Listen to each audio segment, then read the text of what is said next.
ঈদের কেনাকাটায় সরগরম দক্ষিণ এশিয়ার বৃহত্তম যমুনা ফিউচার পার্ক, যেখানে আছেন সহকর্মী হাসিবুল করিম বিজয়। সরাসরি যাচ্ছে তার কাছে। বিজয়, কেমন চলছে ঈদের কেনাকাটা?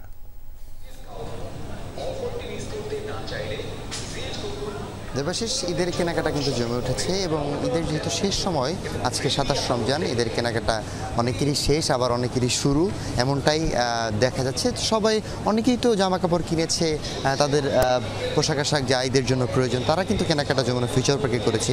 এছাড়াও যদি আমি একটু বলতে চাই, বিভিন্ন ধরনের কসমেটিক্স এবং সবচেয়ে গুরুত্বপূর্ণ মেয়েদের কাছে যে জিনিসটা মেহেদিও কিন্তু মানুষজন কিনছে। তো আমরা দেখতেই পাচ্ছি যে এখানে কিন্তু বেশ ভালো সরগরম হয়ে উঠেছে। এবং আমি যদি বলতে চাই যে ঈদে কিন্তু যমুনা ফিউচার পার্কে সবাই আসছেন, তার কারণ তারা বলছেন যে এক ছাদের নিচে আসলে তারা সব কিছু পেয়ে যাচ্ছে বলেই তারা যমুনা ফিউচার পার্কে বেছে নিচ্ছেন এবং খুব স্বাচ্ছন্দ্যে তারা এখানে তাদের কেনাকাটা সারতে পারছে।